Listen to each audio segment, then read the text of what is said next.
Un primer punto, deducir el radio y la energía en función del número cuántico principal n de un electrón para un átomo cualquiera, suponiendo que el modelo de Bohr sea válido. Segundo punto, encontrar la frecuencia de los fotones emitidos en una transición entre dos niveles energéticos con números cuánticos principales consecutivos. Tercer punto, hallar una expresión aproximada de la frecuencia para un valor elevado del número cuántico principal. Cuarto punto, compara los valores de frecuencia para n igual a 90 con la serie de Balmer 3.2, que tiene por frecuencia 4,571 por 10 elevado a 14 Hz. ¿Qué consecuencias puede tener esto?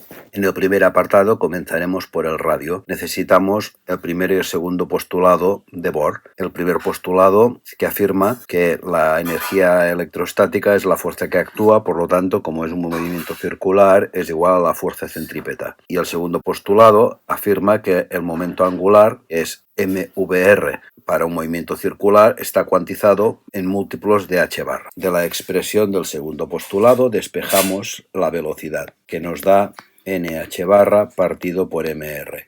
Y esta expresión la sustituimos en la ecuación del primer postulado, es decir, lo cual nos da como resultado, en un lado tenemos r cuadrado, en el otro tenemos r al cubo, lo cual quiere decir que podemos eliminar este r cuadrado de aquí y dejar solo una r en el otro lado, con lo cual podemos despejar r de la siguiente manera. Da como resultado 4pi epsilon sub 0 n cuadrado h barra al cuadrado partido por z e cuadrado m, con lo cual tenemos una constante multiplicada por n cuadrado, lo cual demuestra que el radio está cuantizado en función de un número n que llamamos cuántico principal. La constante para z igual a 1 recibe el nombre de radio de Bohr, que es precisamente el radio de la primera órbita del átomo de hidrógeno. De esta manera, el radio cuantizado da como resultado a sub 0, que es el radio de Bohr, por n cuadrado partido por z del átomo considerado. Prosigamos con el cálculo de la energía. Recordemos la expresión de la energía, que es la energía cinética más la energía potencial. La energía cinética tiene por expresión mv cuadrado partido por 2, mientras que la energía potencial tiene por expresión ze cuadrado partido por 4pi epsilon sub 0 r. Recordemos la expresión del primer postulado, que decía que 1 partido por 4pi epsilon sub 0 ze cuadrado partido por r cuadrado era igual a mv cuadrado partido por r. Si eliminamos una r en ambos lados, nos queda una expresión que vemos que 1 partido por 4pi epsilon sub 0 ze cuadrado partido por r es mv cuadrado. O también podríamos decir que, como resultado final, esta resta de aquí es mv cuadrado partido por 2 menos mv cuadrado, que es menos mv cuadrado partido por 2.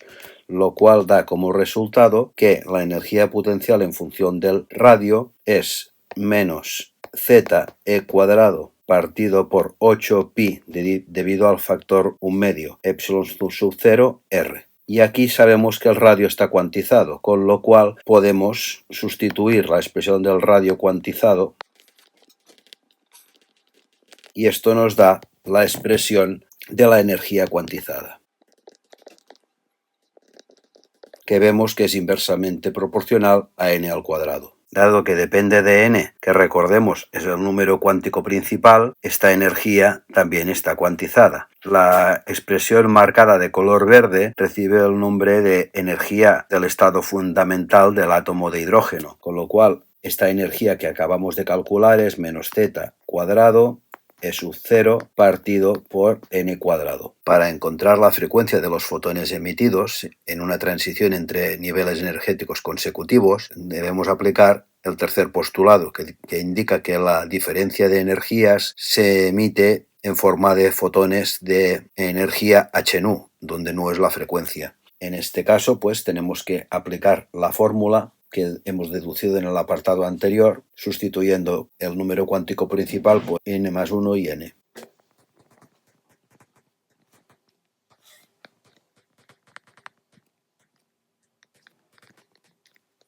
Realizamos operaciones.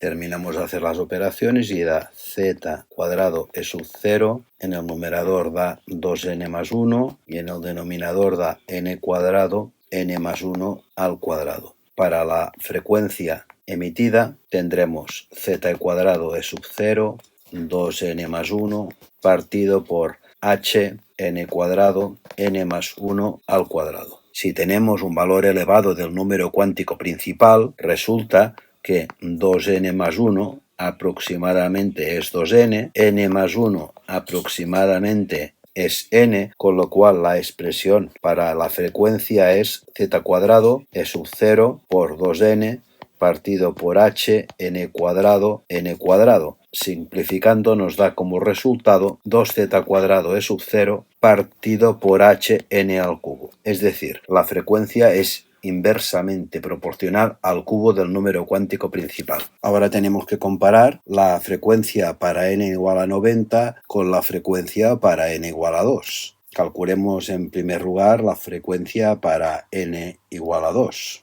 Solo hay que sustituir la n por 2 y nos da la expresión z cuadrado por 5 partido por h por 2 al cuadrado, 3 al cuadrado. Y esto nos da 5z cuadrado e sub 0 partido por 36h. Para n igual a 90 podemos usar la fórmula aproximada que encontramos antes. Vamos a dividir la frecuencia de la Balmer partido por la frecuencia para n igual a 90. Es decir, tenemos que dividir 5z al cuadrado e sub 0 partido por 36h partido por 2z al cuadrado e 0 partido por 90 al cubo h. Hay términos que se eliminan, como z cuadrado y e0 y h, y tenemos que realizar la división 5 entre 36 por 2 partido por 90 al cubo. La relación entre las dos frecuencias es 50 por 90 al cubo partido por 2 por 36. Si descomponemos 90, 36 en producto de factores primos y desarrollamos con las propiedades de las potencias, al simplificar nos da 3 a la cuarta por 5 a la cuarta, que es 15 a la cuarta, que es 225 al cuadrado, que es 50.625, es decir, que la frecuencia de Balmer es unas 50.000 veces mayor que la frecuencia para n igual a 90. Teniendo en cuenta que la frecuencia de Balmer es del orden de 5 por 10 elevado a 14 hercios, pues esto significa que la frecuencia para n igual a 90 es del orden de 10 elevado a 10 hercios, es decir, 10 gigahercios, es decir, una frecuencia del rango de las microondas. Esto significa que cuando n se hace grande, la separación entre niveles energéticos es muy pequeña, con lo cual es prácticamente un continuo de energía, de manera que el sistema se comporta de una manera más o menos clásica. Es decir, que el análisis de sus radios, de sus órbitas, puede analizarse mediante la mecánica clásica. De hecho, los átomos excitados con un número cuántico principal muy alto reciben un nombre. Se llaman átomos de Rydberg. Podemos buscar en Internet este concepto y obtendremos más información para poder ampliar. Aquí lo tenemos, información de la Wikipedia o literatura especializada.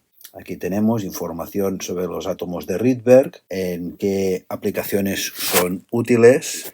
Por ejemplo, pueden ser candidatos para hacer un ordenador cuántico. En fin, un material en el cual puede ser interesante profundizar.